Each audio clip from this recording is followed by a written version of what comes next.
G'day there, it's Johnny here and welcome to another episode of the 3C Show. And today, unfortunately, you're not going to get to see my lovely face. I'm out in the field, so I'm just going to do a quick tutorial. It might be so quick on the graduated filter in Lightroom. It's probably one of the most used filters and it's super useful and it's great to get your head around it. And I'm also going to give you 3 examples of things that you can use it for.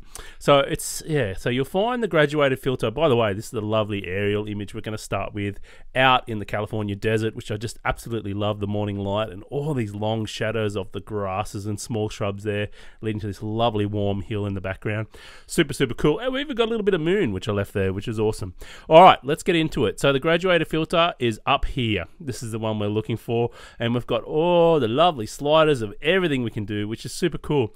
Now, first thing to reset all the sliders is the first thing I always like to do is double click the effects word effect here, and that's going to reset everything. So if you see, I'll just mess everything up. Double click, just resets everything. Super nice. Now, with the graduated filter, if we grab the filter and pull down, this is a classic use for this filter, okay, pulling down the sky, all right? But what I want to show you, if I hit the O key, it's going to show you what the mask looks like, okay? So basically what we're looking at, we've got this the red area here. You can see what happens with the graduated filter. It's quite strong, the adjustment here, and then at this line, this is where it begins to transition. You get that graduated area. So the more you pull this out, the more graduation you're getting along this area here. You can see it's quite strong, then it starts to back off and then all the way down to where it fades out. All right, so usually one of the uses for it is something like this. You know, you want to graduate on the top of the sky,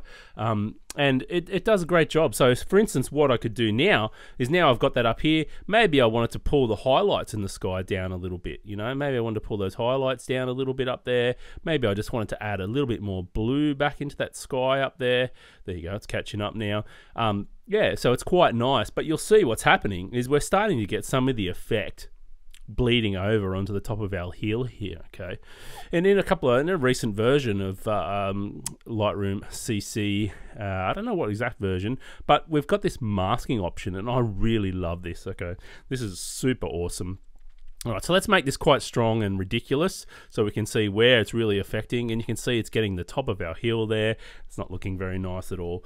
And so if I go down here to the masking option, we have a couple. We've got color and luminancy. Color is going to be great for this, okay? And basically what we're trying to do is mask out along the top of this area here, but Lightroom does a really good job of this. So if I grab this eyedropper tool, and I'm just going to draw a nice big square all the way down to there, and Lightroom is going to hopefully mask out along that line there. If I hit the O key, let's see now, and you can see what Lightroom's done. It's gone, oh, okay, that's the colors you want to use. No worries, I can do that, and it's masked out all the way along there. You'll see there's a couple little areas down here. Now, if I hit, I think it's Command, and I do the square again, it's going to have a better job of adding to it there. So let's see, if we drag all the way down to this area now, let's see. Oh yeah, it's done a nice job, and that's where the graduation starts anyway. So it's done a pretty good job there. So if I hit the O key again, nice, looking good. Of course, the adjustment is quite strong, so I'd pull that back a bit. It's a bit over the top there, Johnny. But something like that's pretty nice. So that's basically the graduated filter. You've got so many things you can do in here with it. It's just a really cool filter to use. And obviously luminancy, I'll cover that as well. So if we grab the luminance, again, you can grab the eyedropper tool. So maybe you've got some amazing colors in the sky, maybe you've got some clouds, and the luminancy of those areas is quite, you know, different, or the colors of those areas is quite different. So it's going to be hard to use the color masking tool. So if I click that there, and I just tick on show luminancy, okay, so this is what we're looking at. That's what it's selected so far, okay, the red area, all right? So let's have a look. Oh, that's looking pretty good. Looking pretty whacked out. So let's hit the O key now. I'm going to go show luminancy, and then what I can do is I can drag these sliders, and as I drag it to the right, it's only selecting the brighter areas, okay? As I drag this to the left, it's only going to select the range of darker areas, which is obviously nothing because there's not much darkness shadow up there in our sky. And then what we've got this smoothness, okay? This is just allowing Lightroom to smooth out that mask area. So it's quite it's quite a good idea to get yourself familiar with the masking tools, because they can become really handy with the graduated filter, particularly when you've got things sticking into the sky and you want to make adjustments around that. All right, so Supergirl, let's close that.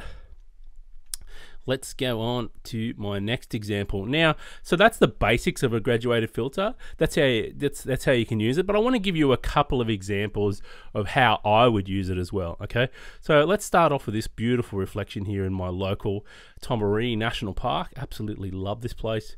It's like my second home, honestly. So let's go. I've already adjusted this one. I've already processed it, but I want to talk you through what I've done here with my graduated filters, okay? So if I click on the graduated filter tool, you can see I've got the 3 pins of everything I've done. So let's have a look. If I hit the O key, let's see. You can see I've done some masking in that top area. So what have I done? You know, you can see I've added a slight bit of magenta to the sky. I've pulled the shadow, opened up the shadows. I've added a bit of clarity for drama in my clouds, and that looks pretty cool. That's just added that. Look, and here's the before and after. Did that show? Yeah, there you go. There's after. So there's before, there's after. Added that drama, add that bit more magenta-y tone. All right, let's have a look at this next one I put in here. If I hit the O key, what's that affecting? And you can see I've reversed the graduated filter. So I mean I'm dragged from bottom to top because I wanted to affect the bottom area of the image. And I've just simply added a bit more magenta to that bottom area. So really colorize that bottom area with a bit more magenta just to match those top clouds. And I've opened up those shadows there a bit. I've obviously thought that bottom area was a bit dark, okay? So let's have a look at our third graduated filter, and you can see what it's affecting. It's just basically affecting the beach, a little bit of the water here. We've got a big graduation here. And what have I done to that? I've just added some more blue to match the top of the blue sky, okay? That's what I've done. So I use the graduated filter to colorize areas a lot, you know, to add temperature, to add tint, and that seems to work really well, I think. So let's have a look. Here's the before the graduated filters, and here's the after. You can see, changed the image totally, added some colors back in, brought the magenta back that was there. Yeah, super cool. So that's a great use, and that shows you how many different things you can use. It's not just to drag down from the top and you know, adjust the sky. You can do many things with the graduated filter. All right, let's have a look at this next one now. We've got a drone shot of a local beach at Horseshoe Bay, and you can see I've just used one graduated filter here, and if I turn it off and on, you can see what's happened. The white balance of the drone has really taken away that beautiful yellow sand, which I know it is. So I've added this transition here. And you can see I've added some yellow. And when I add yellow, I like to often add a little bit of magenta too. I think it just looks nice. It sort of creates a nice little tone there. And the other reason is because it was so green, you know, I had to do the opposite to bring that yellow back, as well as add yellows, which opposite to green is magenta in the tint. So the other thing I did was brought the highlights down. So a really simple example there of using a graduated filter. And here's the mask. Here's the area we're affecting. And I didn't bother masking it out because I didn't want a hard transition, you know. As the water gets deeper, the water gets more greener and less yellow, okay? So I'm happy to have that transition through the water there in the shallower part of the water. So yeah, just a really easy example of, using the graduated filter to colorize, and it's made it nice, you know, it's fixed that area that was really green and yuck. If you look, I'll turn it off, and you can see, look, it just doesn't look realistic. The drone's just got it all wrong. All right, let's have a look at the next one. So this, my friends, obviously, you know, this is Horseshoe Bay, and this is a classic example of where, you know, using the graduated filter in the sky, just like you would use a hard graduated filter, okay? So with this one, you can see here, this is what we're affecting. If I put the O key, here's the mask. It's basically just masked out across that area there, just affecting the very top there. And all I've done is I've added some blue tint, added some magenta to bring those colors back in the sky. I've actually used the exposure as well. So I've really wanted to bring it down, you know, a bit over half a stop there, nearly a stop. I've brought that back there, and I've also pulled the highlights down, okay? And here's the before. You can see it's quite blown out, quite lost a lot of detail. And here's the after using that graduated filter there. So that's a classic example of using a graduated filter. Now, a couple of other things I wanted to talk to you about. It's a lot you can do with it, you know. It's such a versatile filter. Now, I'm just going to reset my my vignette here, and I wanted to talk to you something about, excuse me, I wanted to show you a way of using the graduated filter to create custom vignettes. Okay, so if I bring the exposure down in that area, and I'm going to drag that up a little bit, and then I'm going to right click, I'm going to duplicate it. Okay, then I'm going to grab this filter, I'm going to turn it around like this, and I'm going to bring it up into that area.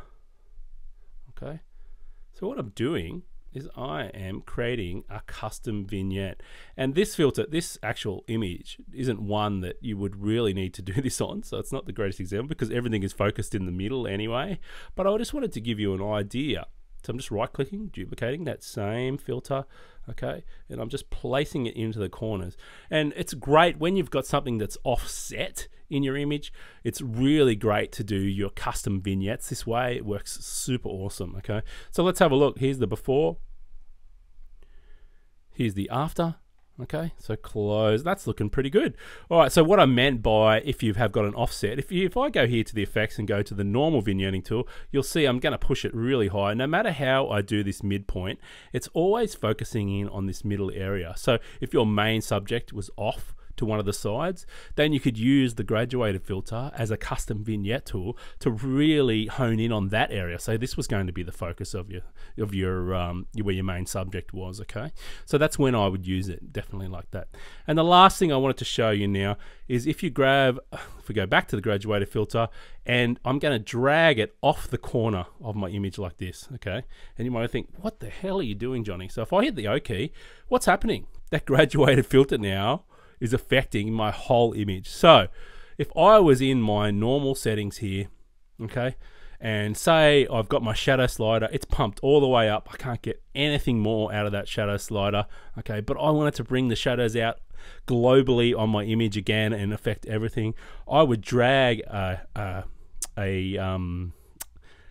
I'll drag my graduated filter. I lost for words. I think I need another coffee. Drag my graduated filter off the corner like that, and it's going to give me another set of global settings. Okay, which means anything I do is going to affect my whole image. Okay, so that's super nice. You know, like it can affect my whole image whichever way I want. So if I ever run out of adjustment here, I can go ahead, and if I want to make more global changes to my image, I can go ahead and do more. With that graduated filter. Not often that happens, but it does sometime. All right, and that, my friends, is the graduated filter. Super good. There's so many things you can do with it. Have a play around with it, get used to the masking, and I tell you, it's just going to change your world when you start doing localized adjustments. And when we cover the radial filter in future shows as well, I'll have some more examples of how you can use the two filters together, and man, it just transforms your photos and really allows you to get in and do those localized adjustments and get super creative. All right guys, take it easy, and I'll talk to you again really soon. Don't forget to subscribe, give me a thumbs up, hit that bell for notifications, all those good things here on the, if you're watching this on YouTube, would be great, and if you're watching this anywhere else, leave some comments below, and I'm more than happy to help you with your photography. All right, take it easy, stay creative, be unstoppable, and I'll see you in the next one. All right, I'm out. Peace.